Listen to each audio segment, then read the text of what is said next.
Okay, public comment during this portion of the agenda must be limited to matters on the agenda for action. If you wish to be heard, give your name for the record. The amount of discussion as well as the amount of time any single speaker is allowed may be limited. May I have... Excuse me, Mayor. I would like to announce that we are in compliance with the open meeting law. We are in compliance with the open meeting law. Thank you. May I have approval of the minutes or a motion to approve the minutes of October? Boy, that was fast before I got it out of my mouth. It's been moved and seconded. All those in favor, please signify by aye. Aye. Done. We're going to be out of here soon. We have a report and update on the Centennial expenditures and budget. That report will be given by Joe Williams, please. Before you all get a copy of the, okay. Well, for the first 6 months, we had the revenues, license plates revenues of $892,892. That was made up basically $444,000 in the first quarter and $444,000 in the first quarter, $448,000 in the second quarter. So we're staying quite, level. We have total expenditures for the 6 months of $568,818. And for the first quarter, we had 216, so we had an increase for this period of $351,890. The expenditures were made up of, we gave $300,000 for the Eldorado. We spent $812 on the tax return that has to be filed for the commission. We had administrative costs of $333, trademark legal fees for the trademarks of $3,245, and internal charges of $47,500. The internal charges basically are city employees that do work for the Centennial, mainly Esther's, Time, Courtney Moody's, some for Scott Adams. That was their charges for $47,500. So we had fund balance that carries over at $1,831,000 carries over for the next 6 months. And do non-expended funds stay over for the following year, or must they all be spent during this fiscal year? No, they carry over, but what we have is the fund balance. We have projects, and the projects that we have to be expended on specific purposes that the board has designated. And if you look in this last column, it shows the remaining funds that have been budgeted, and then when you subtract the budget on the anticipated total revenues, we're going to have an excess of $527,000. So really, you've got $527,000 to play with as of today's date, because most of the other, or well, all of the other revenues have been budgeted for, and so we don't have any excess money other than $527,000. Is that for calendar or fiscal? That's for fiscal year. So between now and July? And now in the end of July, yes. So is there any risk at all of the legislature at the state looking at this and seeing if you haven't spent it all, that you don't need so much, we're going to take back some of the Centennial license plate fees or anything? I mean, is their philosophy you should use it all up? No, they have never indicated that. And we send them an annual report that has to go into the state, and we've never had any problems with it yet. So I based on the past history, I would say there's no problem. Okay. Any questions for Joe? Your Honor. Yes, please. Well, first of all, I want to thank Joe for spreading this a little more, and throwing the historical perspective with the previous year ended, so we can get at least a newbie like me to get a feel for this. I have a question on the spreading of the overhead burden. The indirect cost was, including Scott. There's some people I probably ought to know more about in terms of whether or not Scott's a portion of Scott's time should be charged to this commission. Why is Scott charged, and how much? Well, his was $933. Oh, It was minimal. yeah, it is. Most of it was Esther's and Courtney Mooney's. Courtney Mooney's is to deal with the historical preservation, and Esther basically deals directly with this, the Centennial's day-to-day operations. And Councilman, just to clarify that a little bit more, when we have staff that directly works on it, Scott whoever is my supervisor at the time gets stuck with all of my little projects. So Scott, I was under Scott for a while. Once we transition in July, we'll take Scott Adams off and we'll put Ted Olivas on because Ted is my direct report now. So you'll see a little bit of charge for them, and it's just going over some of the projects with me. Just minimal on their part. It's expensive to supervise that. Lunch. Obviously not. See? I guess I hope this is in line with the same budget item, but I just wanted to raise this issue. And it has to do with, what do you do when you've got projects that are in someone's mind and haven't come to surface? And I'll tell you why. I've had discussions with the owners, the representatives of the owners of the Victory Hotel, and, you know, there's a chance that the owners, these are Chicago people, just a thought that, you know, that's our oldest building downtown, and it's the one that's in the same original form. And just thinking that they are, I think they're going to be amenable to keeping that building, keeping it intact.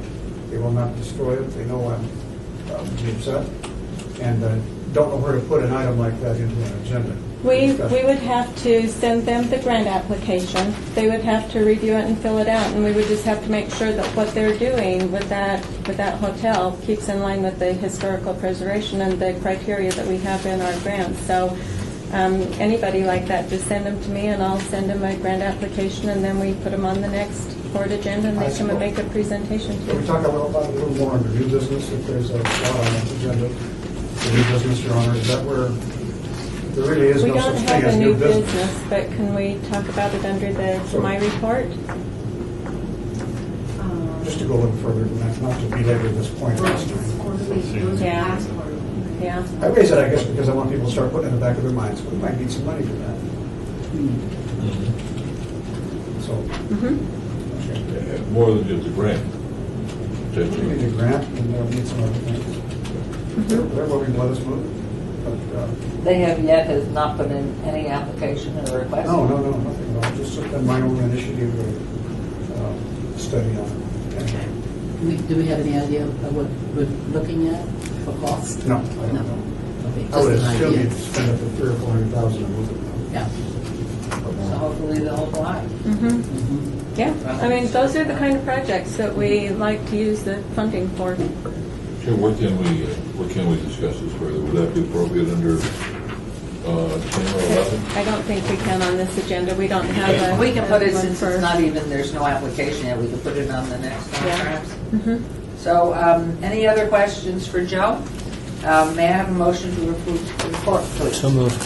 This motion, please, second, someone? Second. Second, motion for this meeting? I always like second.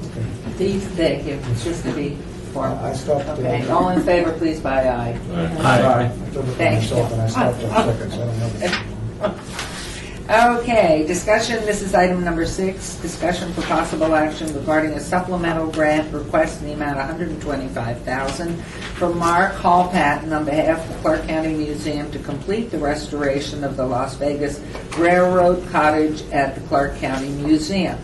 The report will be given by Mark Hall Patton. Thank you. Well, thank you for letting me come back. At your last meeting, you granted $25,000 toward this effort and requested that I look at other funding sources, including the City of Henderson and the county. I did indeed do that. I'm coming back to you with actually a request not for $125,000, but a request for $75,000. I've been able to identify $50,000 in funds that are available. $25,000 will be provided by the Clark County Museum Guild, which is a 501c3 that works on behalf of the Clark County Museum and raises money on our behalf. They actually had a very successful poker tournament this year. Among things I learned at that was that I don't play poker. So I didn't But help here's it much. 2,000 more. Thank you. But those will go in the museum collection. But we were able to identify $50,000. I did talk to the City of Henderson. They have no funding stream that was available. But I do have $25,000 in donated funds that I can access, and then another $25,000 from the Museum Guild. That leaves me with $75,000 to be able to complete this project. It is the most intact of the railroad cottages from Las Vegas. I could go into some history if you wanted, but my guess is you're probably well aware of the history of the railroad cottages. This is the 4-room cottage. This is the one that rented for $18 a month, not the expensive $20 a month 5-room cottages that were down there. It is the only one that still has the original porch, the original door frames, all of this we have in the plans, and hopefully you have this time the breakdown for how the monies will be spent. What isn't in this, and scratch to the other $8,000 is, again, toxics abatement. One of the issues that you always run into with an historic structure is, I don't care how much you abate it, you find more. We found some more asbestos-laced mastic under the tiles in the building. The mastic, the glue under tile for quite a few decades was laced with asbestos because it held it together well. We can't have that anymore. We found some other areas of the building that have lead-based paint on them. We thought we'd gotten all of it. We found a little bit more. So that would be part of this process to be able to open it. So my request to the committee is that you consider granting another $75,000, which would make $100,000 total, and allow us to move forward with this project. I'd be happy to answer any questions that you might have about the project. You have the breakdown. I'm not an engineer, so I can't really speak to the individual lines, but you can see that we have gone through, and the breakdown that we have is a very detailed one, and it was done by an estimator that was employed by Mel Green, who is the engineer on this project. And this all now includes the inside Yes. renovation, because we talked last time about Yes. maybe just the exterior. Does it do anything with outside walkway, landscape, anything? Not landscaping, no. It will allow for a new staircase going up. We won't have, one of the things we ran into on this building is we don't have handicapped access. We can't make it handicapped accessible without severely impacting the building. The building itself, the doorways are concrete. They are not wood, the door frames. So you cannot expand these.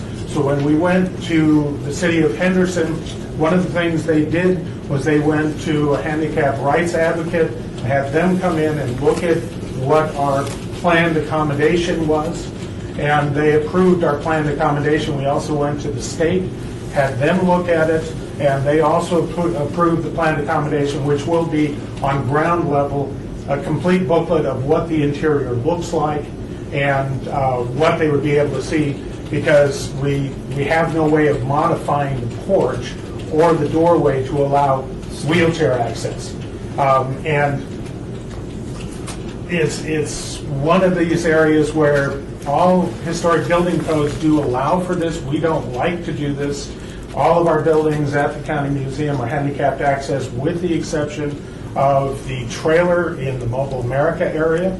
And again, that was done because there was no way of allowing for handicapped access without drastically modifying the structure of the building, and in that case, the trailer. It's the trade-off that we try to come as close as we can to accommodating everyone. And I'm really pleased that in this case, this wasn't just us deciding, well, here's what we're going to do. We went to the city, we went to the state, and they went to handicap access advocates to say, is this acceptable? And everyone approved this access, this means of access. For In this writing? structure. Yes. Is it in writing and Yes. signed by a legitimate Yes. person? Mhm. I didn't put it in the packet, I'm sorry, I probably should have. And when this comes through, I mean, what will be the public response to it not being handicap accessible? Well, it is handicap accessible. It'll just be a modification of accessibility. Your accessibility will be ground level accessibility rather than to get inside. See, the thing, when we have the building done, the access to the regularly able visitor will be basically to walk into a space about like this. So you're not going to walk through this building anyways. And that has to do with the seismic issues that we have with these buildings. As you know, they're built out of a double wall construction. They're not a single cinder block. They're basically a cinder block that's been cut lengthwise and then reset together with the nubs sort of inside the voids on the other side. It's a very odd construction that only Union Pacific used, and they only used it here and in Wyoming as far as I've been able to determine. So it's a unique construction style. But when you're dealing with seismic issues on a construction style like this, especially when the grout between the walls that's holding it together is 1911 to 1914 concrete, which was done with local sand and local water and was not done with the care and the testing that we do today, we run into a lot of problems with it. That's why, and you'll see in the plans, we're going to be adding bolts into the wall to hold the walls together and that sort of thing. There's a number of steps that we'll be doing that will allow us to come into compliance with current seismic codes. And what we are doing here will be available to the Springs Preserve when they get started on their buildings. We have talked to them a number of times, and we have told them whatever you need of what we've done, you have access to, because we believe that there are only 5 of these things left. We may have the best one, but we don't want to see any more of them go. So if we've already got the plans, we've already got a way of handling this, why not help their engineer have access to it? Now, if they talk to Mel Green, they'll have access to it anyways, but whomever, we've had the Springs Preserve out to look at what we've done so far as well.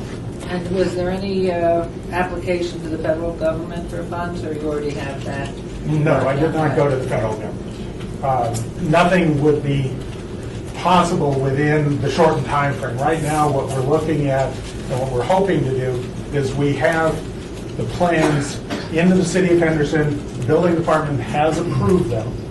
So if we can put together the funding, we can move forward quickly. If we went to the federal government, we'd be talking 1.5 years at least before any word would come back on a grant. Any other questions? Come- Please. That's fine. Mark, help me understand, when you go to the city of Henderson, I've been reading the paper now for the last 2 years, that they want to build this massive science museum, and they have all this money. It seems to be tens of millions of dollars of money in this account that they want to build this, and they weren't able to come up with $25,000 to do this. That was money that was set aside by a previous city council. All That's not funding that they opposed. Motion carries. I mean, I don't understand. I don't want to put I can't speak to that. Perhaps I could, but I won't. But the fact is that was a previous city council, and that money was set aside years ago. At this point, they, like every agency, has dealt with the economic downturn, and I'm not sure that would have been their decision today. But when that came up before the city council back in 2007, I believe it was, that was when we were all doing well. And I think that we've all looked at our funding streams and become somewhat more conservative in it. Plus, that one requires a great deal of money to be raised privately in order to build that project. I'm sure several people around the table have worked with you on other projects. I know when you get $1, you really turn it into $2. So I don't have any doubt that the money will be spent. But I'm concerned that the 75,000, the 25,000, and then there's other 25,000. You got 150, but then you're still going to be stuck with the issue of the toxic abatement. We don't know how much that's going to cost. What I've got is an informal bid on that, which was 6,000. That's why I'm asking for 8. I'm being real honest with you. I don't, You're asking for 80,000? 6,000 was the estimate that we were given by the toxics company. I got lost on the 8,000. Where's that coming from? That when we looked at the 150,000, Gotcha. yeah, okay. I try to be very conservative with my numbers, but I also want to have enough money to finish it. How are you doing? Here's the quandary that I'm stuck in, that you and the Clark County Museum stepped forward years ago and were the first to try and save an important City of Las Vegas historic structure. And you found the money and the ways to save it and to move it out to that facility. Subsequently, we now have, was it 3 or 4 that are at the Springs Preserve? 4, I believe. 4 that they're going to build a city square there. I don't feel comfortable leaving you hanging out there, but I also feel awkward about the city coming up with all the money for it. Well, we're asking you for 2/3 basically of this part. We have used federal funds to move it. We've used federal and county funds to set it down. All we're asking for is this final step on it. And at this point, the county is looking at restoring another structure at the museum, which is a $1.3 million project out there. So it's not that the county is not putting money into the museum by any means. I don't want to make it seem that way. This one, though, because it has such a tie to the city, we hope that the city would be willing to help us out with 2/3 of this sort of final step of getting it open and available to the public. Thank you. Any other questions, Jim? Do you have something? Got a question on timing. Yeah. What are you looking at timing if you got the funds? I can't tell you for sure. I would hope that we'd be underway within 6 months. It has to go through the county process, and I know that then you have to go out to bid and all of that sort of thing. But I think we'd be talking about 6 months in there, and then once we get underway, it's 2 or 3 months to get the project done. It's not a lot of work, but it's a lot of pieces of work that needs to be done. And what kind of recognition as far as in front of the built? Oh, it'll be in Picture the of boat. the It'll commission. But I mean, obviously there's a bit of a challenge absolutely. here based on where the funding's coming from, so Yeah. might as well ask. And what we would want to do is acknowledge all of the funding streams that have made the building possible. And we've done that with the other buildings out there. You may not notice when you go through, but nearly every building where there is different groups that have helped fund it, there's a plaque inside or a plaque on the outside that says, with thanks to these groups, whether it's the ski club or whomever that has helped us with various buildings over the years.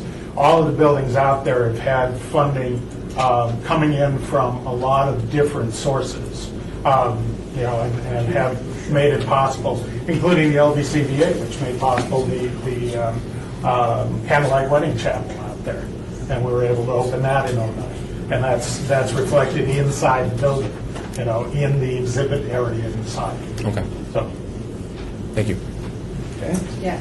Mark, I don't have the project breakdown in front of me. I didn't get a chance to look at it, but I can have an extra copy. 150,000 seems like a lot of money to. Can you give me an idea of where it's all going? In broad strokes. Broad strokes, some final work on the foundation, seismic work on the walls, work on the floors, refinishing the floors, taking up the existing floors. There's a couple of places where we have to replace some flooring. Wall treatments, windows. A lot of the windows have to be replaced, and as those get replaced, there's some toxics issues, but there's all that. And then on the back side of it, where it is now a closed porch, that will be opened back up to be a screened-in porch as it originally had. Plus, we'll be rebuilding the stairs going up to it. rebuilding stairs on the backside of it. Those are pieces of the project. If I may jump in. Mark, like the other buildings that are on the street, you go up and you can kind of, there's an area that you open the door and you can walk in a little bit and kind of see the front room and the living room. You kind of see. Yeah, you can actually walk through all the other ones with the exception of the motor court cabin and the trailer. Well, this one, I thought you said we were not going to be able to walk through it. No. Okay. Now, this one you will walk into basically a plexed off area, so you will be able to see the living room, the front bedroom, the kitchen area, and then from the outside you'll be able to see through the screen to see the porch area. I looked at that, the breakdown here. It shows replacing the toilet, shows putting in the tub. Are there not some areas there that do not have to be finished out that you can save some money? If the public's not going to see them, what's the need to put in a new toilet, create a toilet in there? Well, the toilet we already have. We're just taking out what's not original to it. But the idea is to get it as original as possible. I'm sure there are some pieces like that if we went back and tried to go line by line, we probably could. Realistically, that's not where most of the cost is. That's in the engineering, the foundation, that area there. That's the area where you have to use the contractors to do it. If we ended up without having sufficient funds to do some of the cosmetic pieces, those we would do ourselves. I would work with my own staff. Any other questions? I'd entertain a motion, if there is one.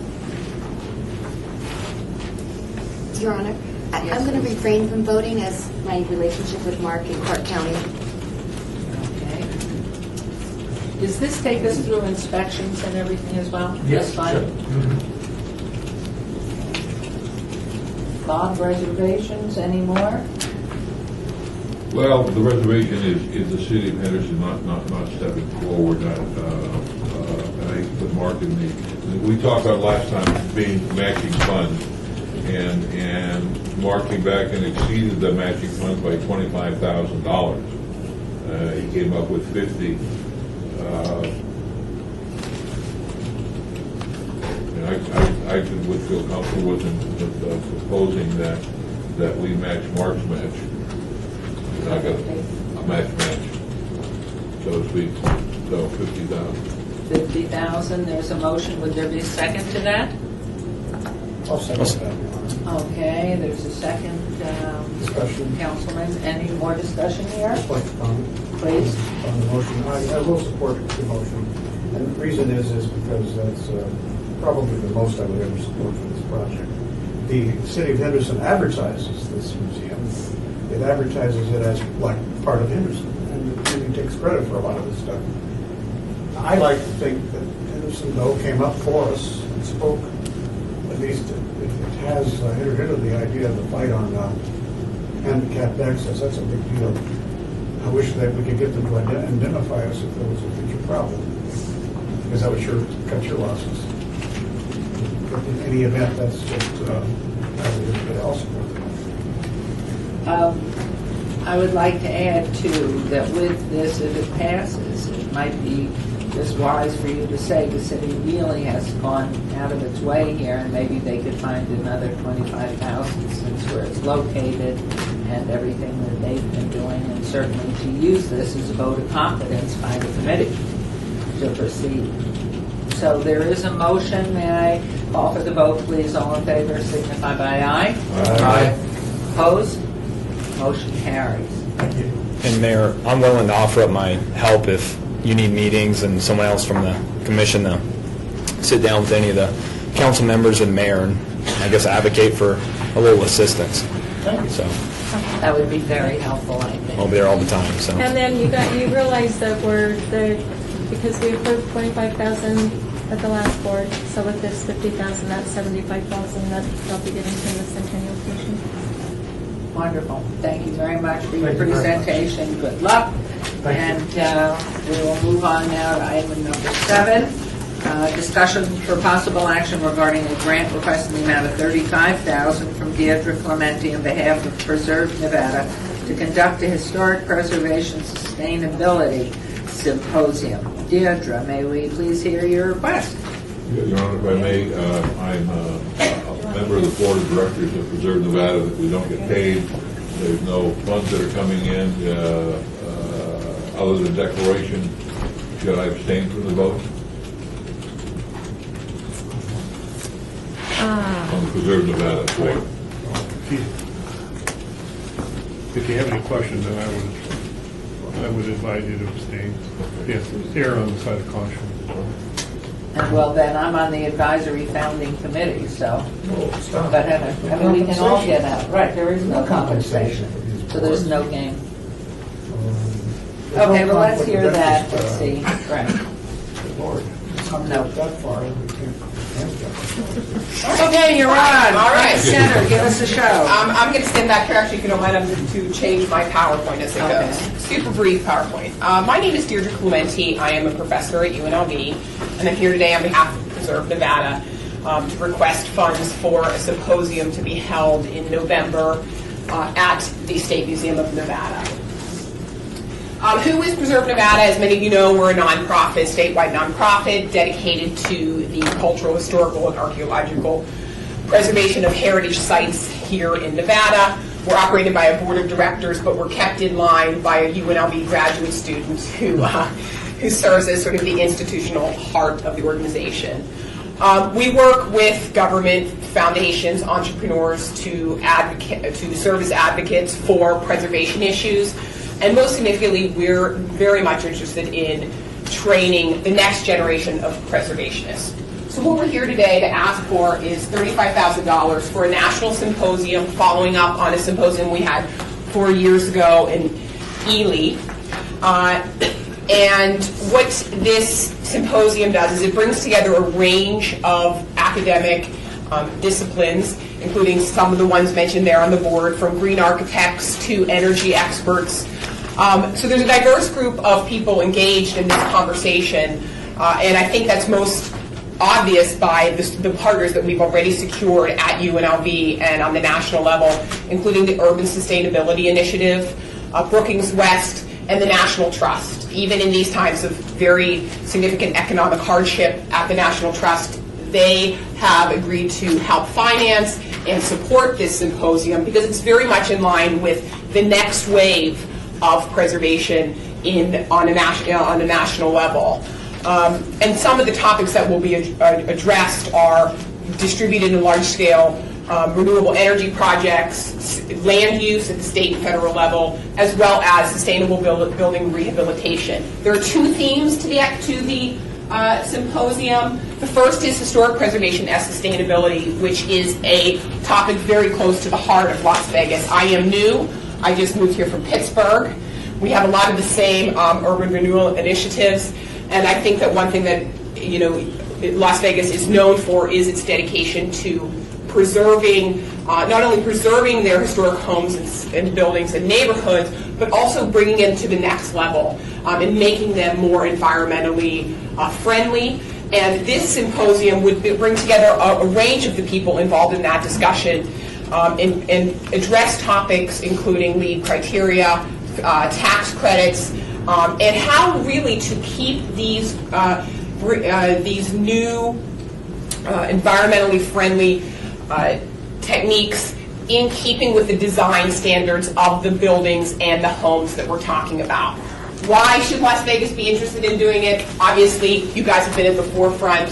The only people talk more about Pittsburgh on the national level in terms of urban renewal is Las Vegas. And most significantly, because this symposium proactively educates a whole group of not only local, regional, but national young professionals as to how to deal with this new crop of homes and buildings made during World War II and immediately following World War II, and how to sort of guide them through this process as they become historic here in the next decade. So we're being proactive in educating that group of people. Second theme is another one that's right in our backyard, which is 7 of the 24 solar energy zones as designated by the Secretary of the Interior are in Nevada in this region. So we're at the heart of a renewable energy, land grab. And what this symposium does is bring together these often discordant voices to discuss, debate, and offer real solutions of lessons learned from other projects around the country on how to make sure that we are moving forward with renewable energy, but also preserving historic landscapes, sites, and viewsheds. So those are the 2 key themes presented in this symposium. Why Las Vegas? Obviously, we're at the center of a national debate. We have some of the leading experts right here in our own backyard at UNLV. And what this does is provide the city a unique opportunity to really claim ownership over this incredibly important topic. We're asking for $35,000. The first segment of that is $15,000 for 10 paid travel stipends. People often ask me to come to events, not often, but every now and again, to come to speak at an event. And the first question I always ask is, well, what are you paying for? We want to bring in the national experts on these topics, and to do so, we would like to offer them a travel stipend of $1,500. The second area that we're asking for money for is a $20,000 graduate student stipend. And what that would do would basically buy us a UNLV graduate student, a PhD candidate, from the beginning of May through the end of December to help organize and orchestrate the conference at the level that it needs to be done. Obviously, they'll be working very closely with myself and with Dr. Kirk, but really this stipend provides an opportunity for a graduate student to really own this topic. And we have several graduate students that are very much interested in helming this project. So here's what you're going to get out of it, right? You're going to get all the lofty, big thinking ideas of you get to become the national leader on this issue. The committee gets to diversify the portfolio of funded projects, which I think is important. And also, in my game, we always like to talk about the generation of scholarship. There's going to be a lot of new and innovative scholarship coming out of this symposium. The City of Las Vegas will be an important part in funding that. You're also going to get education for local and regional professionals. That's a major thing out here in the West that I've really been surprised at, is the general push towards more education for these government, private industry professionals in how to be preservationists and how to, broker these sorts of issues. And also, you're going to get primary access to the ideas and solutions that are generated. We're bringing together some of the country's, biggest thinkers on these topics, and the City of Las Vegas is going to have direct access to that. But I think what's really of interest to you guys, that's really going to be incredibly helpful, is that you're going to be able to claim the intellectual squatters' rights, no pun intended on the cabin or anything like that, on historic preservation and sustainability. In the spring of 2013, I'm going to teach a class at UNLV that will bring all of the materials generated by the symposium into an online digital portal. It's based on our award-winning Nevada Test Site project. And what it is an online community, an online resource for people all around the country and all around the world to access the information generated by the symposium, as well as put forth what they're doing in their own backyard. So it's a source of exchange and a source of knowledge. And I think that this would be a great place for the city to feature and promote its own efforts. Big old logo on it, sponsored in conjunction with, something like that. And really what it does, I think the symposium is really a unique opportunity to ensure that Las Vegas is the leader on these topics that are really of not only local and regional importance, but national and international significance. Any questions? Are you aligned with, I think it's Dr. Smith, in sustainability at the university? Yes. And is he involved in this, supportive of it, and Tom Carago in the city? Yes, Tom has agreed to not only provide us with graduate students to help us carry off this symposium, but he's also willing to put down some financial resources from the initiative as well. I'm not involved in direct planning of this, but I love Henderson and Clark County and Mesquite and all the areas within 100 miles of Las Vegas. But I would like to see this event, if it takes place, to be held within the city limits of Las Vegas. I mean, if the city is going to, Centennial Commission is going to fund this, is there any planning, whether it's a Cashman Field or one of the other places within the city? Has that discussion been held at all? Yes, it sure has. And of course, we would house the conference hotel would be at a downtown hotel. We're talking to some different ones to get really good deals. The events would be all held within the city. Of course, we would like to take some of the participants to one of these renewable energy sites, which of course are, a little bit outside of the city. But walking tours, direct engagement with the people who've been central to the revitalization of downtown Las Vegas. So yes, yes, yes. What's the total budget for this proposal? It's $50,000. And just, go ahead. Did I see that you were looking at 200 attendees? Yes. And are they being charged anything to attend? Well, the big thing is, since a lot of them are working for nonprofits themselves, we want to keep, and that was we want to keep that fee down. So we're looking, I've priced out some other sort of comparable things. We're looking for a participation fee of about $70 to $90. And is that in your budget, Deidre, as an offset to some of those expenditures? No, it's not, because at that point we were still trying to figure out if we were going to charge people, given the sort of nature of the people that would come. So it's 200 people. Is the 35,000 included in the 50,000? I don't know. The stipend for the Yeah. So is that 35 part of the 50? Yes. Okay, So we're looking to come up with 15 ourselves through various sources. Okay, so kind of going where Bob is. I mean, we do have Cashman down here. What time of year would this be? November. Okay, so I think, from our standpoint, there could be some help that LVCVA could give to you based on, we've got Cashman here, if everything is housed in the downtown area. I mean, some of these costs, and then the other question, so the stipend, the $1,500, that's just, here's a check for $1,500 you need to get here? Yes. Versus we have airline contact. I mean, there's some things that we might be able to package together that would lessen that cost. Mm-hmm. Well, some of it is quite frankly a way to, when I attend these sorts of events, is a way to sort of get around the speaker fee, because my speaker fee is $800. Andy Kirk's speaker fee is probably $1,500. So what we really wanted to do was sort of provide a set amount of money and allow them to, spend it according to their own travel needs. We've spent it all in Las Vegas now. But I think that there's some things that, from the standpoint of putting on something like this, which we do once in a while. Yeah, every now and again. I think that we could probably provide some help there, as well as I'd have to check to see what the availability of cash would be, but putting it downtown. Yeah. Several questions, if I might. What was the outcome from 4 years ago? What was the response after you held this one? And how was that funded? And in what amount? I'm going to pass you over to Dr. Kirk. Hi, I'm Andy Kirk. I'm the director of Preserve Nevada, and I was in charge of the previous time we did this.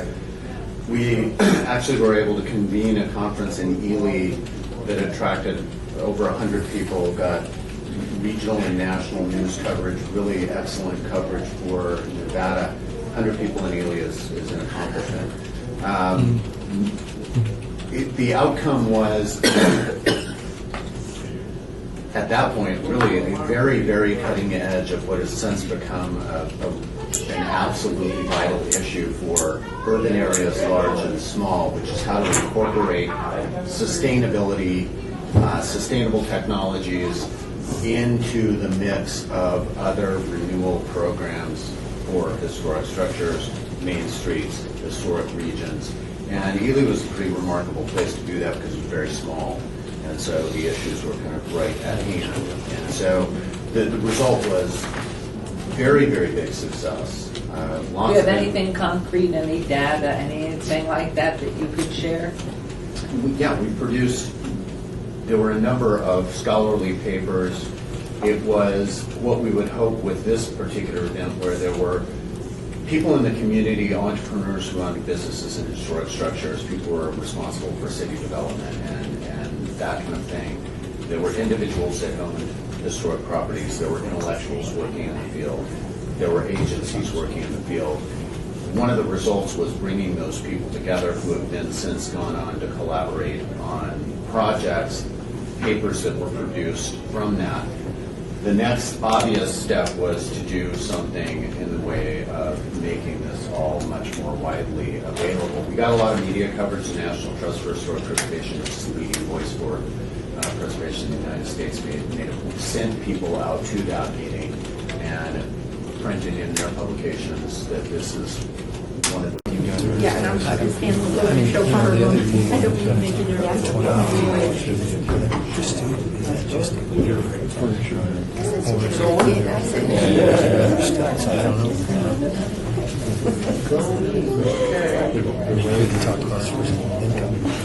Yeah, exactly. Take advantage of some of the resources you have. Yeah.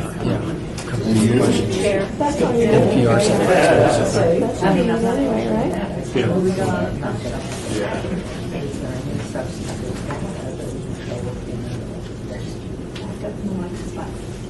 Okay.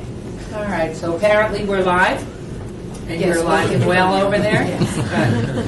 So, Becky, well, we may call on her again. So, if you wouldn't mind then, could you tell us how it was funded last time, the amount of the funding, please? We had a variety of funding sources. The National Trust gave us some money. The State Historic SHPO gave us money. UNLV contributed. And in this particular instance, UNLV will have a large in-kind contribution of time and physical resources. It was a variety of sources, Park Service, and then we had support from the city of Ely that was very eager for that event to be held in their city. And the total amount, I think, was $38,000. And is that all in the grant application that would be Past available? conference budget figures. In this grant application, would those numbers be in this grant application for the history of the projects? I don't think they are currently in this project. No, they're not. That's not past conference. Okay. They could certainly be added. Okay.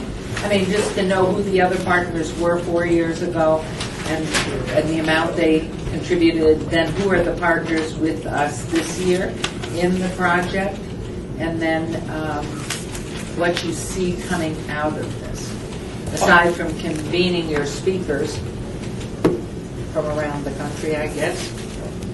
Well, and not only these sort of intellectual contributions of the symposium, but a national profile. I think that's one of the things about partnering with a place like UNLV is that you really do tap into their media department, their media planning groups, and things like that. But I think to really be able to generate quite a buzz, this is a really hot topic, nationally. Talked about in cities all around the country. People such as myself, not only academics, but people in the trenches really doing the actual work, not talking about it. Help me understand the $1,500, Chairman.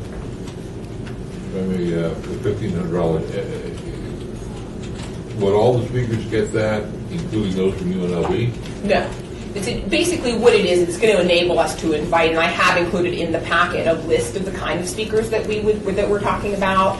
The head of the National Trust, for example. Some of the key players from other cities that have been involved in these kind of projects. So the $1,500 is a flat fee that goes to, we pick the 10 people we want to go after, and we contact them and say, hey, listen, we can't pay your speaker fee, we can't do this, but we can get you to Vegas, and we can make sure that you're not all nervous taking a cab from the airport because you're going to have to pay out of your own pocket. This is really a way to ensure that we're getting the caliber of people that we want to participate, that are going to also, in their own right, generate a buzz and generate more publicity for the symposium.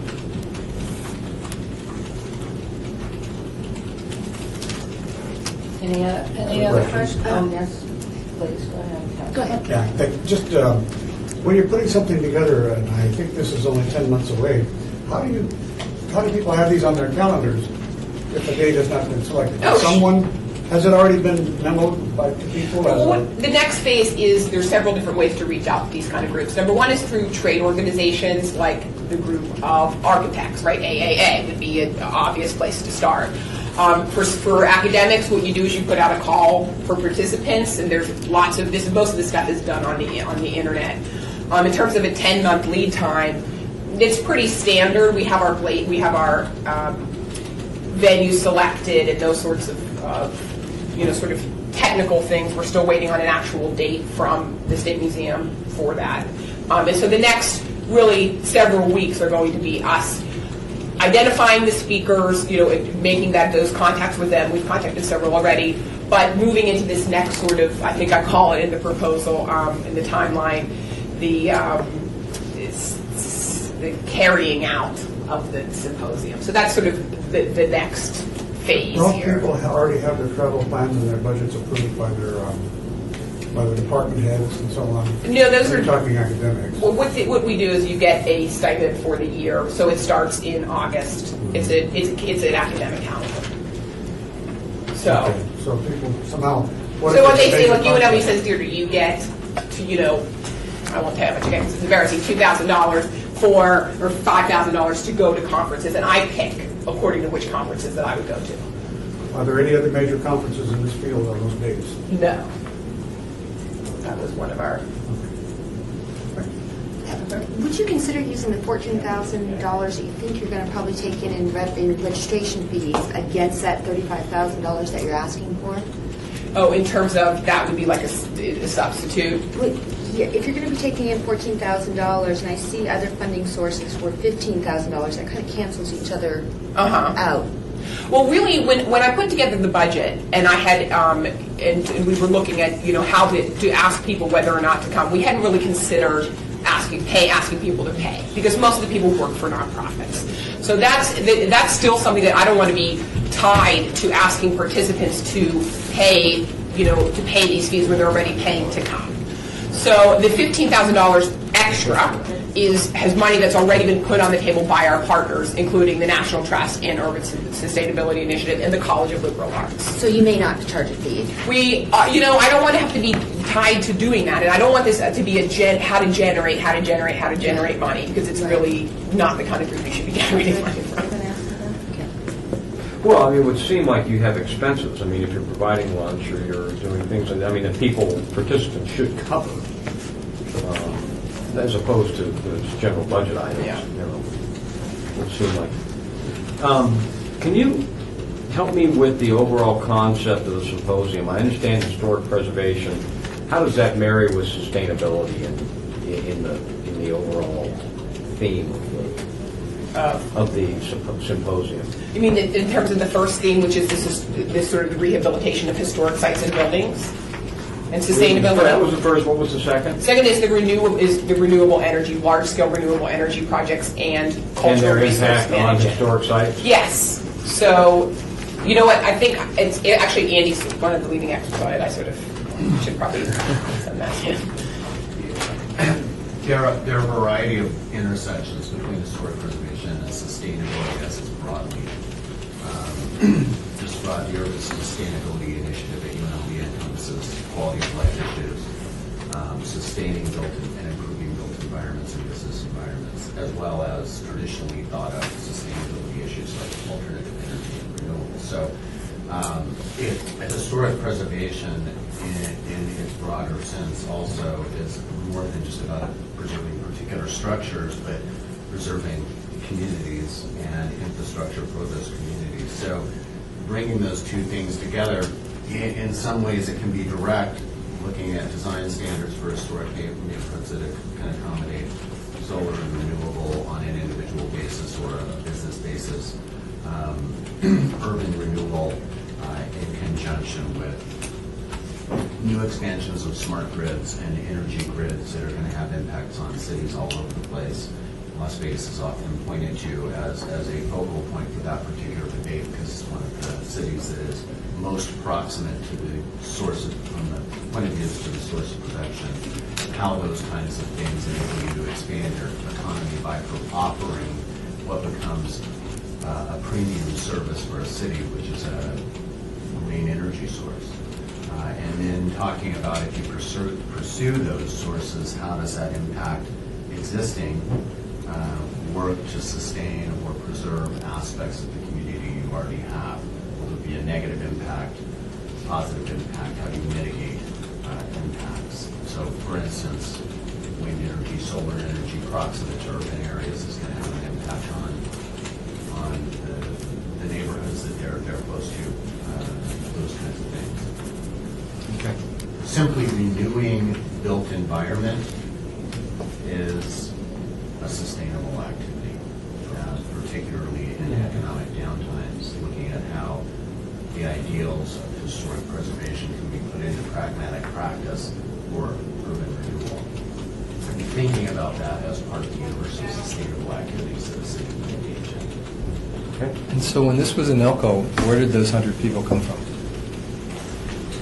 Well, it was actually in Ely. Or Ely, Ely. Which is even harder. It's close. to get people from. That's true. They Yale sent a team of researchers in. We had people from UCLA. We had people from all over the state of Nevada.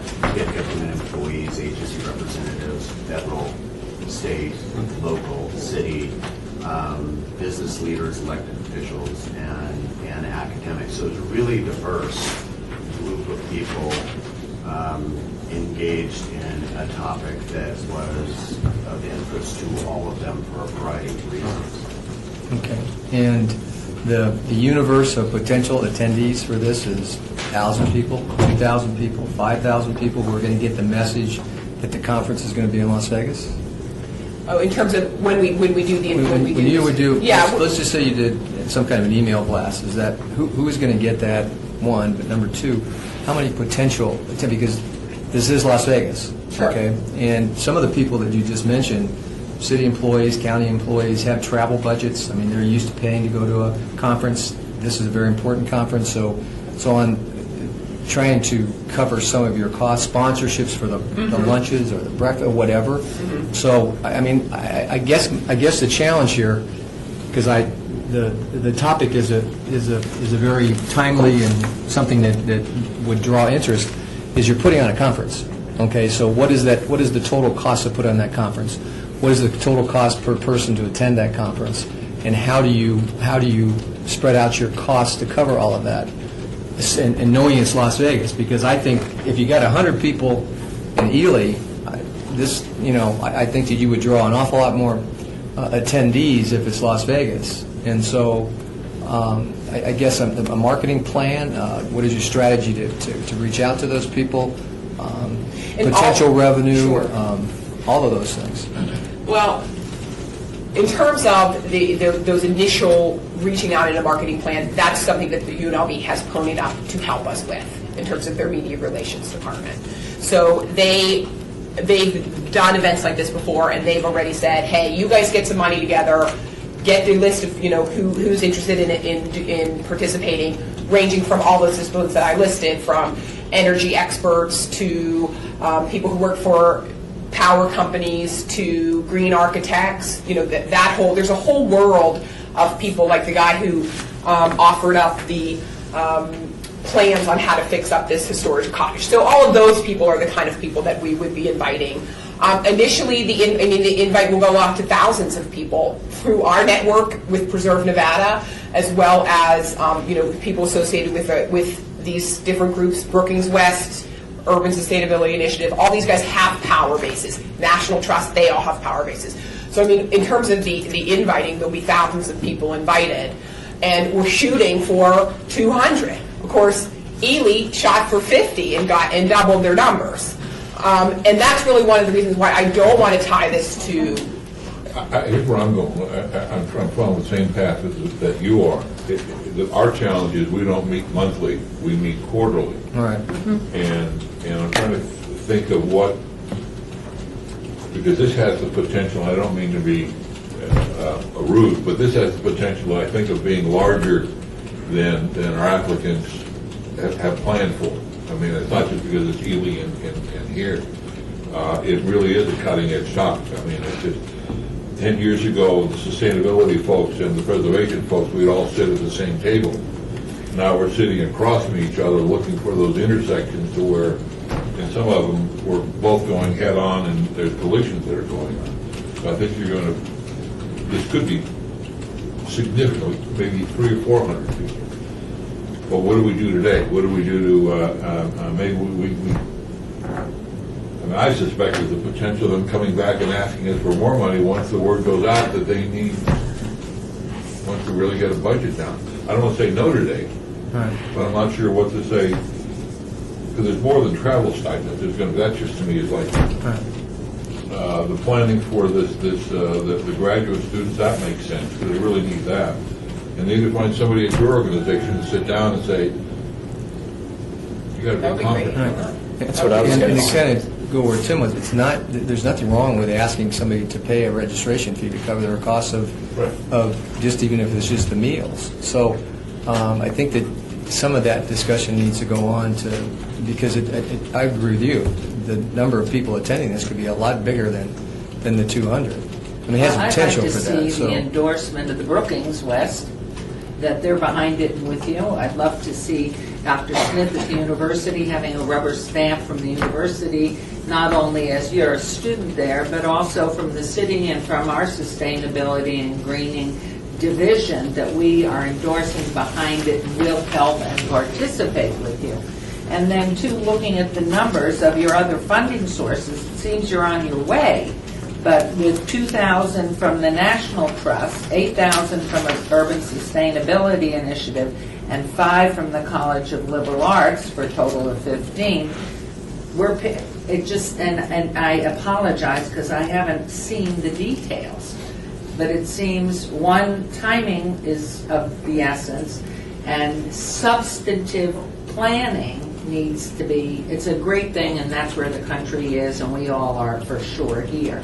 So the concept to me is a very strong and good one, but I just sort of feel this is a very blurry area that we're in, and I take full responsibility because other than what's in this proposed budget, I don't know if it came from the city, but you know, Tom Perigo for us in his department is very strong, and we're doing some wonderful things both in the city and outside the city with the preservation, but I'd love to see it be, you could be the leadership and have it a collaborative effort. Tom actually has a letter in the packet of the materials that speaks to him why he thinks this is such an important issue. It definitely is an important issue. So Tom has been involved in the planning and all that kind of stuff. So he has a letter of support in there. I was thinking, if I may, yes, please. I'm sorry. This sounds to me like something, it's so new in many ways that it hasn't settled on an annual kind of a time frame in people's calendars. Right now, you still have the ability to become the calendar item for everybody. It's probably done on an ad hoc basis. We're putting these things together. And eventually the ones that are on the top will rise to the top and stay there, and that date will be nailed down. And then people's budgets, if they're only allowed to travel 1 or 2 times a year, they are losing their travel budgets around the country, then maybe this is the time to do it. I would say that you have, you might be spreading your speakers money a little too thin. It seems to me you'd rather want to have 5 of the very best and pick up all their expenses than just get 1,500 to 10 people. Am I wrong? Are there 5 all-stars or 3 all-stars? Because what I think is, what happens, what governs your attendance is the main speaker. Not just to give it out to 10 people who are interested in this, but rather 5 people or 3 people who become your marquee, and they're the ones who everybody wants to go here. And that'll drive your attendance. I think it's a good idea, by the way. It is a little fuzzy in a sense, but this is a fuzzy field. You know what I'm saying? It's kind of ad hoc. They've seized on the opportunity to do this. Good timing, great location. You know. Assuming we approve it, is there somebody on your staff that could sit down with them to walk through it? Sure. We would love that. I mean, we're academics, so this is we have some ideas. If I could just add one thing, I agree with all of these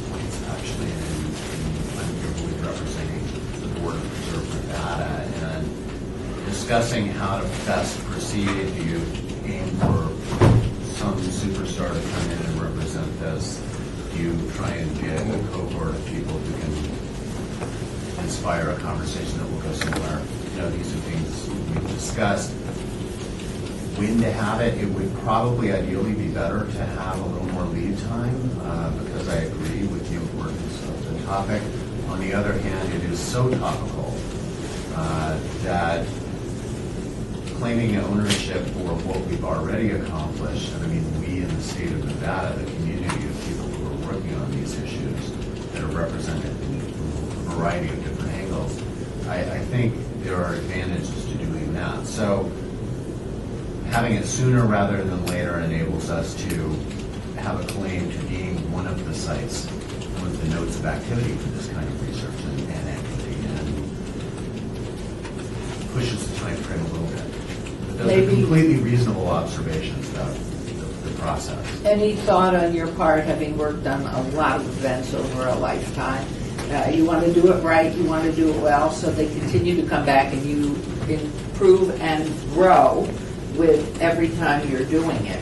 And it takes time to do a really good job. What if you took what funds you have and perhaps what the committee might award and get your name out and have a planning first startup and then put the real symposium off for another 6 months, which means you would have it probably in February and March of next year, but then you could do it absolutely perfectly and right, and meanwhile the support system to keep the staff on, but rather than spread the dime so thin and have one great speaker who would come in, I mean, even if it's that rather than 5, and do a planning session. I just this is very fuzzy to me, and it's a lot of money, and again, I'd rather see it done just, everybody says, wow, look what's happened with this preservation, look what's happened in Nevada, look at this great symposium they had. I'm going to save up to make sure I'm included next year or their next I take a slightly different one. I don't want one Steve Jobs. I don't want Steve Jobs to come in and just sit there and lecture us and say, from the top, here is sustainability and historic preservation. I want a dialogue. I want to have a lot of experts, whether they're from the industry, the power industry, the solar power industry, they're experts, and somebody from historic preservation. I don't think anybody has the answer. I mean, I think we're going to hear from private industry. And so to me, it's less of a lecture, more of building a dialogue is how I would approach it. And that's cool with me. I'm just saying the more time that you have to plan what you're doing, and this is a short timeline, a lot of money that's going into it, and to end up where you want to be, whether it's a collaborative of the greatest and how they're going to get funded, it gives you time to raise more money to get these people, whoever they are. If you have 20 people holding different group sessions or whatever you're going to do to plan your agenda, that's fine. I was just more about this money with only the 15 you already have. And if it were agreed upon, this 35, you just need to have it in a stronger organization, is what I see. You think there's any reason to consider offering up maybe a commitment, but with the understanding that they would meet with Rossi's folks? Because there's incredible resources over there. And maybe they can come back. And the problem is we meet quarterly, but they could come back with maybe a package that addresses some of these concerns. But I think you're hearing a significant commitment that we want to support it. We just need the one thing that is timely in the proposal is the funding of the graduate student, because the way UNLV makes their decisions in terms of, like, they're going to be asking me in 2 weeks, did you get funding for the graduate student? So that's like the one, very, very timely thing. In terms of what we're doing. Well, what have we funded? Could I ask, before you just go right to that, have we ever called a special meeting in the halfway mark just to, I would rather get the mention concrete on the table so that you know that we're very supportive of this, but then you could have met already, and what would that be, in 2 months, at the end of March? Well, our next board meeting is July 30th. Yeah. I don't understand the timing on the Sorry, graduate April student. 30th is our next meeting. I'm like, wow, my life flashed before my eyes. April 30th, so, I mean, it just depends on you and your timeline, Deidre. If you could get enough information together that the board is looking for, we could certainly call another. And I'd be in favor of that, but conditional to meeting To meet with Rossi and see what this looks like in a solid frame. Yeah, and I think another thing too is that I don't know what you have, who have you talked to or where you've been with this, but we have some major energy companies in Southern Nevada, the power company, the gas company. I mean, I don't know if you've reached out to them. They can sponsor things. They may want to sponsor a speaker. I mean, those are the kind of things that need to be folded in, and you get that buy-in from the community of those, both on the private side as well as the public side. And then you build a budget of what you want to do, and then, put together the right type of a meeting. Because I think that's kind of, those are the questions I would ask. First thing is, have you gone to the power company and talked to the power company? Yeah, Have you talked to the gas company? Have you talked to the water district? Have you talked to any of those players? Only from the standpoint of the sponsor, because I'm looking more from the standpoint of how you put the conference on. You guys are the experts in the topics, but it's putting on a conference. This is a conference in Las Vegas for X amount of people. How do you move them from A to B and put it on and be successful with it? And then what are the specifics of your people you'd love to have to do this? And so would it be in a position to ask us to all reconvene at maybe the first or second week of March? Would you be willing to do that? That would give you a whole month to meet with Rossi. Okay. And to try to pull this together to help you. What would that do to your UNLV statement? Can they wait 5 weeks? Yes. Yeah, we have, through the sustainability made tentative arrangements with that power and other organizations who have already expressed interest once we move to the next step. So there's quite a bit of interest. It's on. Okay, but that, you need to get that interest moved to, this is my commitment to do this. I mean, it's that type of thing. The other thing too is you'd like to see the conference be the funding source for the students. I mean, that's really from our standpoint, so that it's more of so that we're more funding the conference itself. But again, that goes through kind of looking at the budget and your potential sponsors and some other things. I don't think there's any hard objections to charging people. People expect some kind of charge. Could I impose then, could you all look at your calendars, if that gives us the leeway to do this March 5th at this same time? No? No. Why would that be? No, that's our opening night of the City Hall. That'll probably Okay. be. We could open the building. Is, We'll go in early. We could be the special event. The week after. the week after, the 12th, Is that a Monday? Monday. It's a Monday. Monday at our normal time? Is that all right? I'm going to look at everybody. We'll have correctly. to. Yeah, it's fine. Yes. Look on Yeah. that. It's good for me. Monday, March the 12th. 12th? Okay, if I may do that, and apologies, but I think this is We're here. really, we're all supportive of the concept, there's no question about that, it seems to me, but I think we need the crispness of what we're. Okay, great. Thank you. Thank you very much. Thank you. At 3 And I o'clock. bet, aren't you lucky you're not in Pittsburgh? Today. Thank you very much. At 3 It o'clock. just sort of 3 o'clock. It just sort of seems to me that there's a lot of potential in the idea that you've got here. And you said, and I thought it was interesting, we're not party planners, really, we're academics. And I think trying to figure out how to expand your circle a little bit with private sector or with Rossi's folks to help you think about this from a different perspective. I mean, your background is making all the content. Your skill set is making all the content. But there are plenty of people who can see it from a bigger perspective and say, hey, you should get 500 people to this thing. And if you get the power company involved, and how are you going to put people on buses to get them out to the sites? And there's kind of event issues that are all around this. And I think when the message you're hearing is, let's look at this from a bigger perspective and put together a plan that really can capture what this truly can be. And maybe it's a first step or it's a second step, but you got to think about it in those terms. Yeah, that's really what we welcome. So, we're completely open to this and, welcome any help that people can offer us to make it, a really great event. Great. Thank you. Do you have a card? Please. Thank you, Deirdre. Thanks for having me, guys.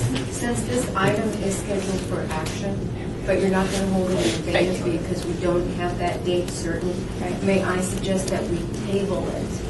And that way we don't have to provide a certain date and we can bring it back if we do schedule it. Okay, may I have a motion that this be tabled for a date certain? I move that we table for date certain. Thank you. And a second? Second. Thank you. All in favor, please signify by aye. Aye. But we're sort of on, you'll be confirmed. Esther, can you confirm back the 12th? At 3 o'clock here. Go. It'll be at our new city hall, in the city clerk's office in the new city hall. Wow. We can do it. Thank you. Get me off Okay, thank you again. Discussion for possible, this is item number 8, discussion for possible action regarding a grant request in the amount of $30,000 from Jeremy Levitt, City of Las Vegas, for the restoration of 3 historic neon signs from the Neon Boneyard. The signs are the Lucky Cuss Motel, the Normandy Motel, and Society Cleaner. Jeremy Levitt will make the request. I'm sure you remember them all. Yeah, I do. I do. Thank you. Isn't it great? One of them. I remember Society Cleaners. That hasn't down very Lucky long. Cuss. Oh, Lucky Or was. Cuss. I remember. Lucky Cuss. Oh, right there. Okay. They're all Charleston and, Because they delivered? They picked up? Delivered? Unbelievable. Yeah, Society in the old days, it's like your milk carton. Exactly, but they were good.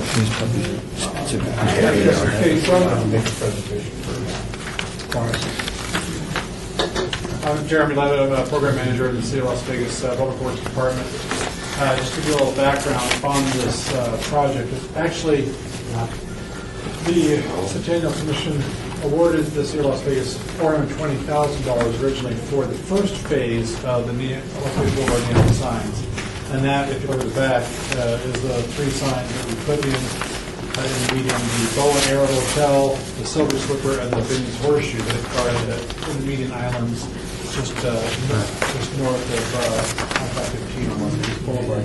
That project was completed around 2 years ago. And because of good bidding and low bidding and, being wise with funds, we had additional money left over at $175,000. So we put that towards the next round of these signs, in addition to the federal scenic byways grant that we applied for. And so this project, Las Vegas Boulevard Signs Phase 2, which has the 3 signs that are shown on the front, has the federal grant for $235,000, $58,000 match, and then the Centennial funds that $175,000 that we still had from the first submission. Now, since that we awarded the contract for construction, there's a few things that have come up during construction, that some overruns that we're basically a little short on the funds needed to finish up the project. That's why I'm coming basically to request those additional funding in the amount of $30,000. As you see on the funding breakdown on the second sheet is what we need to finish up the project because of these overruns. And that's pretty much the background and the reasoning. I'll open up for any questions. Yeah. Please. The council has approved the funding for most of this, right? We have, haven't we? Yes. Yeah, the council approved the funding for this project. When we approved it, it's approved with a contingency for construction.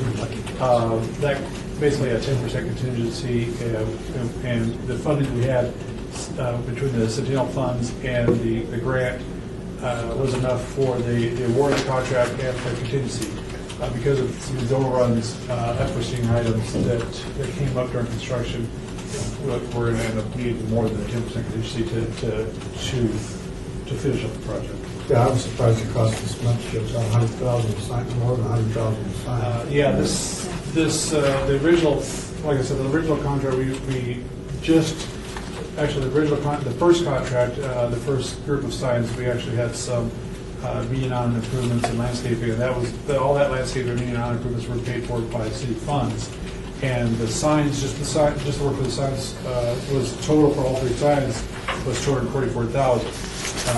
Now this time around, and that was when the bidding, the contracts were, they kind of fluctuated. A couple of years ago, they were at an all-time, not an all-time low, but a low for the last 10, 15 years. They were really coming in low. A lot of contractors were hungry, so to speak, and then it's kind of rebounded a bit, so we're seeing almost double the price. What I'm concerned about, I was just thinking about this, you picked the signs, but really you haven't done any work on them, right? Well, yes, Yes. we have Okay, to, the reason I brought this that up project was- is under construction right now, and it's already been approved. Normandy Motel was at the corner of Las Vegas Boulevard and Charleston. Yeah. And I'd sort of like to see the sign for the Normandy Hotel be, and it's going to be, we're going to be putting them south. We're going to be going as far south as Sahara. Why not save the Normandy for a more appropriate location instead of north of Fremont, or, in that vicinity? Well, that we have we basically, the signs that we acquire from the Neon Boneyard, and those, we work with Nancy Diener and Danielle of the Neon Boneyard and get them basically what they'll give us from the Neon Boneyard to put into the medians. Those were the ones that were available for this time. We are working on a third phase of this, and working on another federal grant, and they've picked a couple more. But we just, as we go, we get what they give us. And the Normandy on that one, it'll be right in front of the old, not old, but it'll be right in front of the City Hall, the current City Hall, which there'll be some nice things about that. It was basically right in front of the Development Services Center previously. Just Lucky Cuss and the Society are on Fremont Street. We're on Fremont Street, right? Lucky Cuss and the Society was on Fremont Street. I'm not an expert on the sign. And Society was on Fremont Street too, I think, right? No, Maine. Society was on Main. Society Cleaners is on Main. You're right. Right before Charleston, about just a couple blocks before Charleston. Oh, you mean North of Vegas Charleston? Boulevard. That's Art Sell's. Society Cleaner. Oh, that's Art Sell's place. That's modern cleaners. Lucky Cuss and I just wanted to see where we could possibly, the only reason I bring this up, because I don't want you to give me lengthy answers, is if we had something in its place, instead of the Normandy being there, having the Normandy like where it was, that's all. For example, we're trying to gin up the old, we're trying to find something to do with the Blue Onion sign. We've got the Blue Angel sign. We want to put that down on Fremont. But Right, it's a gateway coming. Oh, okay. Is what they're thinking. That'd be great. we want to put them where they were. If you can identify the Well, locations. Yeah, well, I think that the idea of basically the scenic byway that is going through this portion of Las Vegas Boulevard is to restore the signs wherever some of the signs were on the strip, some were in different, some in the city of Las Vegas, some were not. Is just to restore them and basically put these objects from Las Vegas' past and create kind of a corridor that lines the Las Vegas Boulevard that kind of connects the strip to downtown Las Vegas. That's why it's going from 515 to Sahara eventually. I guess where I was a little bit uncomfortable with is the statement that we get what they give us. And it would seem to me that there should be a better working relationship with those folks down there saying, I mean, are we just talking in clumps of three, or are we talking all the way from Washington to Sahara? I mean, have we plotted the signs all the way out there? We've plotted out the general locations, but we have not plotted out which signs are going. Like I said, I don't know which signs are available yet, and some signs are. So to an extent, we are at the Neon Boneyards, at the Neon Museum's whims, and not just their whims, but there's some that are based on size. Some are too big to put in the median. Sure, and I'm sure that some of them they want to keep there, And so some- they've got some things to. Yeah, of course, their number one focus is the Neon Boneyard and getting people to come and visit that, and that's their revenue source. So they can't just give us the best of. Who's in charge of the ones on Third Street? Excuse me? Who's in charge of the ones on Third Street?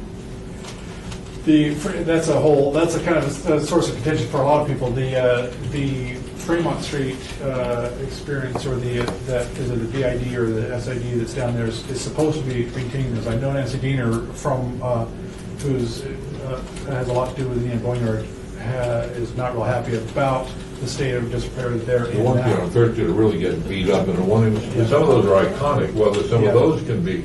I mean, it sounds like there needs to be somebody sit down and have a plan between here and there. We've looked at with Nancy and with Centennial, looked at even taking some of those off of Fremont Street and putting them in the median lines off States Boulevard.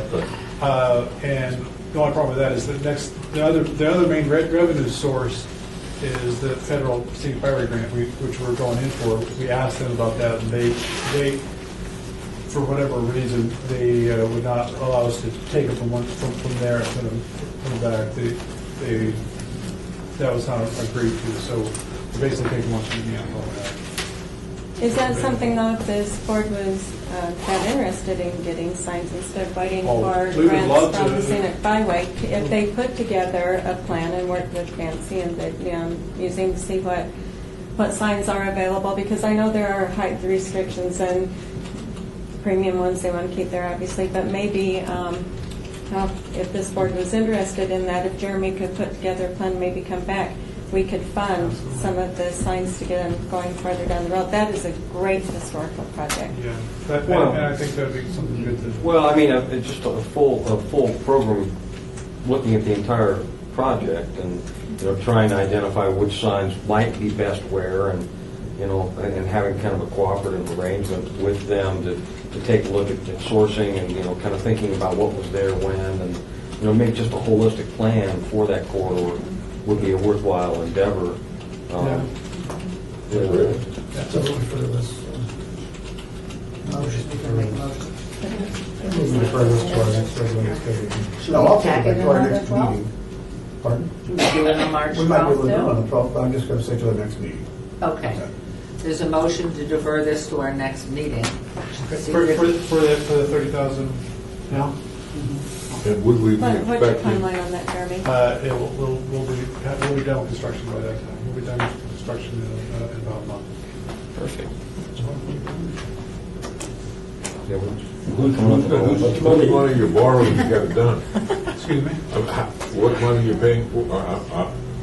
I'm confused. It may be later. Okay, you just said you'd have it done. Where's the money coming on to finish it, or are you borrowing that we have to repay? If without the money, without this money, we'll have to go to find city funds to fund the.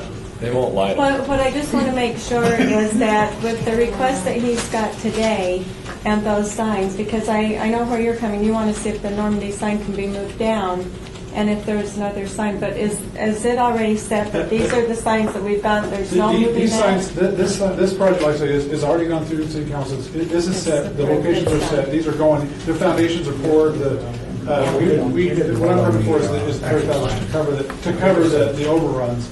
And I would love to come back and go through an overall plan of future signs to help to have some kind of funding stream for this group.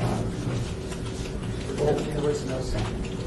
But these are a done deal. Yeah, this is a And so, but we would, obviously, the committee would like to see a very firm plan of what's to be and where, according to your restrictions and everything else. So if that could be forthcoming? Yes. Okay. He's going to withdraw his motion. So is there a second motion? I'd like to propose that we give them the $30,000. There's a motion, we have a second. Like those suckers. Second, Hannah, thank you very much. All in favor, aye, please. Aye. Motion carries. Should have told that up But you're still, but you're still coming back with a Children plan. act with their parents. I'm going to come back Come You back know, with a I'm plan. sorry I crashed the car. with a plan or a game plan on the rest of the corridor. Right. And- Thank you very much. And just one other question, just real quick. Does NDOT always provide a grant for the signs? Have they done that? No, we have to submit an application for that grant. We've submitted for the next round for the phase 3. And there's been signs designated for the phase 3, but I can bring that as part of the. But no, the first phase, the only funding for restoration of these signs was from this commission, and then we got a single priority grant, and we're going for a second single priority grant. So there's no guarantees on any federal money. We're getting the money where we can, as we can. And can you, by your July meeting, which is our next scheduled one, bring that master plan? April 30th. April 30th? Yes, I can get it. It may not In be general. perfect, general plan, or at least a good start. That'd be very nice. And Mayor, would it hurt to have maybe a representative from Neon Museum join? Yeah, I'd love to bring Nancy or we've helped them. to help me. Because they really have. I'm an engineer. They give me projects and we get them out and build them, and I'm not good at doing all the historic nature of the signs and where they're at. So I'd love to have them here with me to help talk about the historic nature. Danielle is an expert on these signs. She knows. Wonderful. Thank So you. would you invite her on behalf of the Absolutely. please? Thank you, Jeremy. Okay, number 9, discussion for possible action regarding a grant request in the amount of $100,000 from James Braun on behalf of the National Atomic Security or Testing We're getting close. It's the National Atomic Testing Museum. Museum to develop, research, and fabricate a dynamic and unique interactive educational 18-month-long exhibit, Area 51, Myth or Reality, and its supportive programming. Jim Braun will make the request, and I must tell you, I just left Thomas D'Agostino in Washington, who's now part of the National Nuclear Security Administration, and it was the National Testing We have changed. Administration. So you're changing slowly?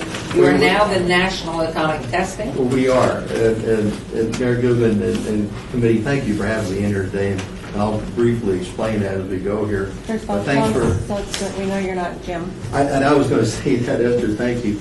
I may look like Jim Brown, but I'm actually Alan Palmer. I'm the Executive Director and the CEO of the National Atomic Testing Museum. And that's our new title, and I think you'll see some of that on our handouts. I noticed on the agenda we had our old name, so maybe for the record we'll want to correct that on the agenda. And while we're setting up here, let me give you a little background on the name change. Senator Reid was good enough to put into congressional legislation in the National Defense Authorization Act this last year provision, and it's a section in the language of that bill to make us a national museum. And that then passed out, and President Obama signed that into law on December 31st of this year. So by law and congressional mandate, we are now a national museum. And that's a pretty special thing. There's only 37, count them, 37 national museums in the country. And of those, only 6 are privately held like we are, as a 501c3. The others are mostly national defense-related museums. The Air Force has a museum, Navy, Army, Marines. There's a CIA museum. There's a couple of other national museums that are government-related, but we're the only one of only 6 that are actually private. We're the only one in the state of Nevada. We're the only one in Las Vegas. And there's only, like I say, 37 in the United States. There are other national museums around. Actually, we've got another 1 or 2 in the state here, but they're not congressionally mandated. And really, Congress is the only one that can make a real national museum. that is the storehouse of national treasures, which is what we now are. Next slide. So what do you get when you become a national museum? What's the benefit to people? Well, museums that are national museums are tourist destinations. People love to go see them. The most visited museum in the United States, maybe in the world now, is the National Museum National Air and Space Museum on the Mall in Washington. Very close behind are other national museums like the Air Force Museum in Dayton, Ohio. Who goes to Dayton, Ohio for much of anything other than a really big museum? And they get millions of people show up every year. National museums are like magnets. They draw other cultural institutions to them if they have that kind of a national status. And for us, we were a little kind of modest local regional museum. Now people are going to be coming from all over the country. We are the nation's storehouse for that story about testing weapons in the desert here. National museums are held to higher standards. Well, our name change is a two-edged sword. It's great because we get lots of attention. Maybe some more money will flow from it. But what it does is it makes us more open to people. They'll come to us with more things. They'll be more interested in leaving their stories with us to preserve in perpetuity. Well, what happens with us now is we look around and say, okay, now we're a national museum. We've got to do something kind of special here. So we decided to come up with this Area 51 exhibit, which we pitched to you before, and thank you for your support in doing that. But that was an exhibit when it started out, and it was a little more modest than what we have now. We decided that since this was such a big subject, we wanted to make it an experience rather than just a museum. So it's not a place where you wander through, see a couple of things in a case, walk back out, and say I had a good time. This is an immersive experience with people. It also captures the hidden story, which has up to now been secret. People couldn't talk about Area 51 until about 2 years ago. The CIA and the Air Force declassified a lot of this. Now it's back out in the open. But think back just a little ways. There are all kinds of movies like Independence Day and some other things that came about because of Area 51. And Hollywood is full of it. There are books that are being written by everybody all the time. It's the gift that kind of keeps on giving. So we looked around and said, what is it about our story with the Nevada test site and Ellis Ranges, that whole area that surrounds the test site, which includes Area 51? What is it we can do with that to get more people into the museum and to appreciate the real history? Well, we figured we could tell this story because it would capture the oral histories of the people who worked there, the real history that exists. It would also increase tourism to Las Vegas because guess what? People really like Area 51. They'll come from all over the place to see it. It puts Las Vegas now back, we think, into the local, regional, and national spotlight for two reasons. One, because of the national designation, and again, it's the ability to draw people. But secondly, because of a fascinating story that nobody has told yet. This will be the very first time in a museum that somebody's talked about Area 51 openly. Next slide. So we're going to do something about this. We discovered that in the DRI building, if you come into town and you're flying south, on your approach, if you look down, you're right over the top of DRI's building where we exist. If you look down there, right down there, there's a great big parking structure out there with a big flat white roof. And we said, Chief, maybe we could paint something on the roof out there. So when you come to town the next time, you look out your window on the right side, and you're going to see Area 51 painted on top of the roof. Now, that only catches half of the tourists coming to town, but I'm kind of pleased with that. I think the other half will have to work on it a different way. Next slide. So what we're going to do with the others is we've got a series of pre-movie trailers that we developed for Brendan Theaters at the Palms. So if you go see a movie at the Palms, you're going to see an advertisement there before the movie starts for Area 51. We've got a little clip of it here we'll try and get up and running. We also got advertisements on radio, TV. Bob and Channel 3 is going to be running some PSAs for us there. PBS. We've got a national campaign with a magazine that the Lakers put out to all their games. And inside there's an ad for the museum of Area 51. So we're starting to really saturate the market a lot. I was on the radio with George Norrie. I don't know if any of you listen to late night radio. Remember Art Bell? He used to broadcast from his trailer out in Pahrump. The guy that took over for him is George Norrie. So I was on George's radio show the other night for an hour talking about Las Vegas, talking about the museum name change, and then talking about Area 51. And that was 32 million listeners. So we got a really great piece of exposure out of that. George is going to be advertising this exhibit on his show almost every night. So we're going to get some pretty good exposure for it. The purpose, I think, is it gives us a very unusual way to attract people to Las Vegas. It's a little bit like, going to the Safeway and Vaughn's and seeing a lost leader. You tell them a story about aliens and alien bodies and autopsies and all that. And it draws them in. Then you sell them a real product, which in our case is some fascinating history. And the truth is, the true story about what's happened at Area 51 is just as fascinating as anything you can make up about aliens. It is really remarkable. But most people don't know that. So we're going to kind of get them in with the promise of alien bodies. We even have a doctor in here, is the surgeon who's going to operate on alien bodies, and that's Lonnie Hammerman. And then we got George Knapp, and we got a little room that you can see the diagram of this back over here. There's a room in here we technically call the George Knapp room. Well, George is going to be part of this too. And then we've got some other people. I don't want to give too much of this away, but when you walk in here, your mission is going to be to find out what Area 51 is about. You're going to literally walk into Area 51 at night to a guard shack, and you walk in, and now you're presented with aliens, maybe it's technology, maybe it's not. There's things in there that are going to be very ambiguous. And by the time you leave, you, the visitor, the employee that's new in Area 51, have to decide what's in there. So that's why I say it's more of an experience when you get through. Question? Ma'am.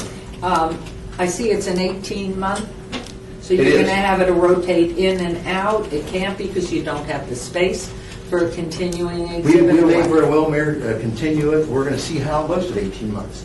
If it's really a huge hit, we'll just keep it going.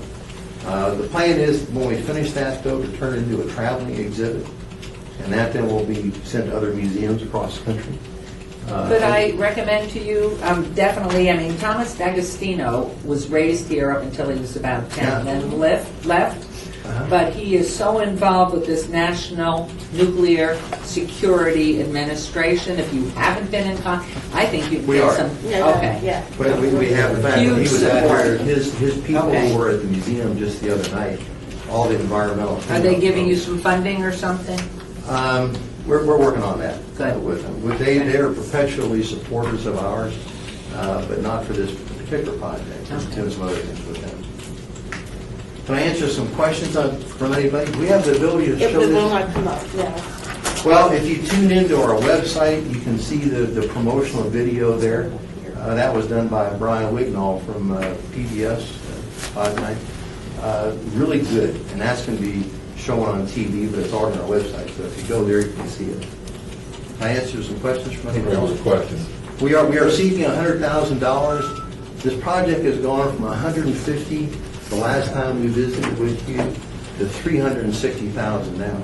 And this is because of all the interactive parts that we put into it, and it's just gotten much more involved. But that's good because we get some tremendous response. People are coming in the museum, finding out about it, and not even seeing anything.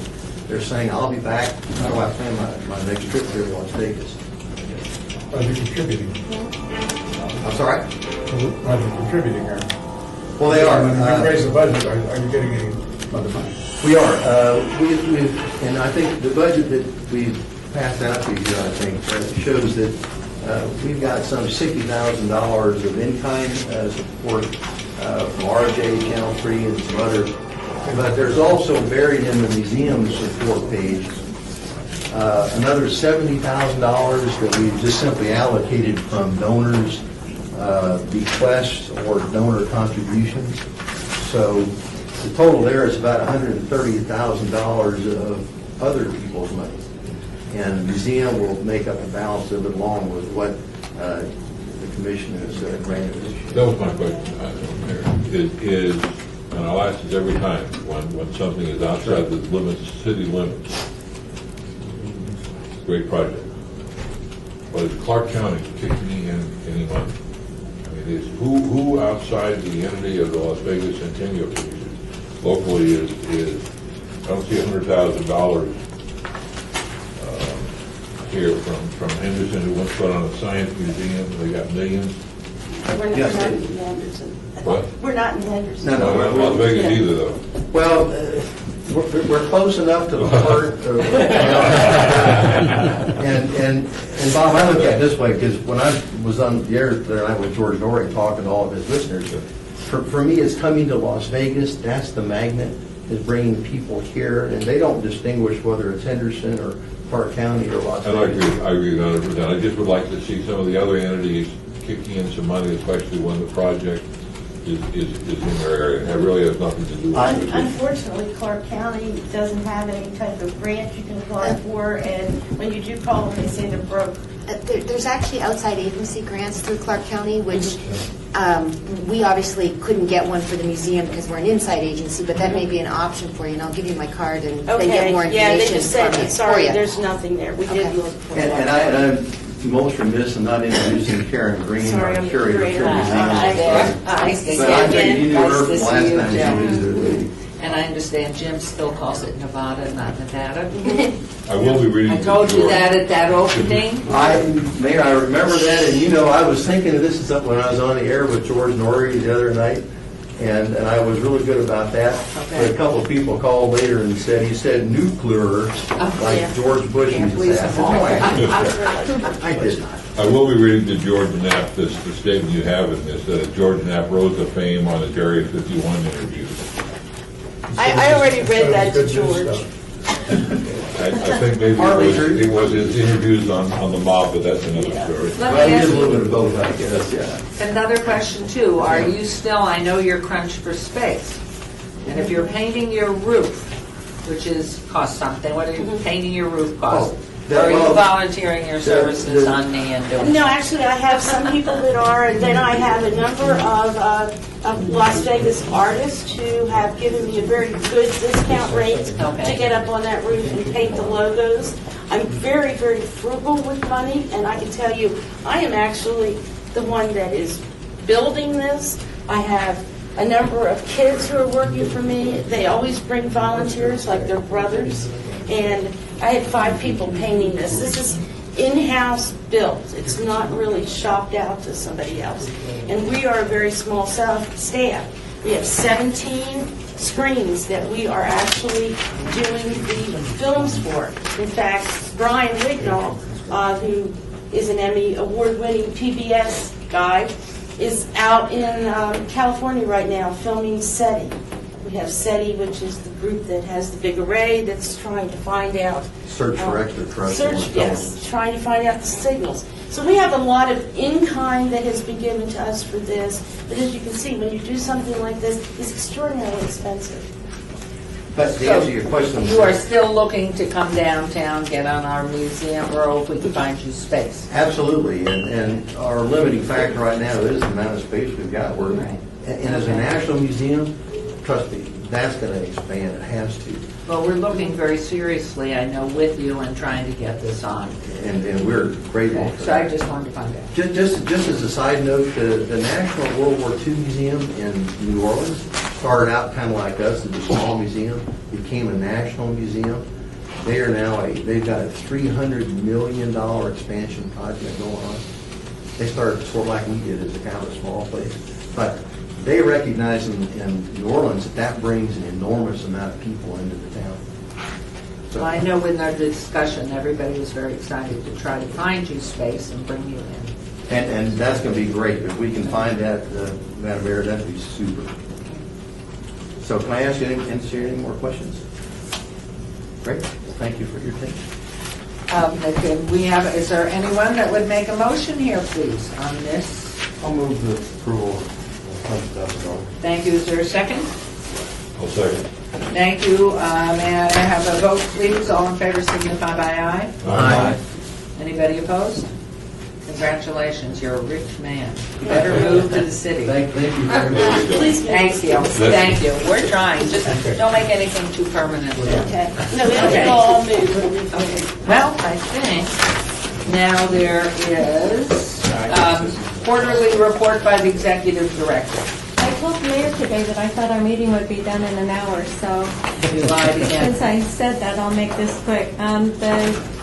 The ladies, Linda Smith and the ladies that did the Helen Stewart statue, and they had their opening in December, wanted to thank the commission for the funding. The statue is phenomenal. I don't know if anybody has been over to see it, but it's a great statue. The mayor, yes, thank you. At our next meeting, we will be discussing the 2012-2013 budget, so we'll have that ready for your review. And don't forget, we'll be in our new city hall in our next board meeting. So, Thank you. Any questions? Any questions for us?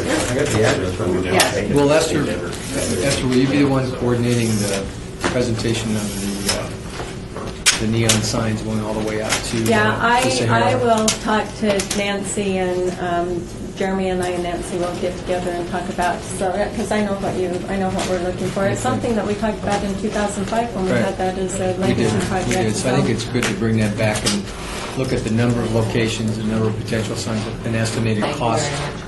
Yeah. Okay, good, great. Thank you. Any questions for Esther? You can. I'm No, going to. she's You getting can put kisses a and that. float in the El Dorado Parade for the atomic testing. It'll cost $100,000. Aliens. Aliens, yeah. I don't think it's a suggestion, I think it's a requirement. You want money or?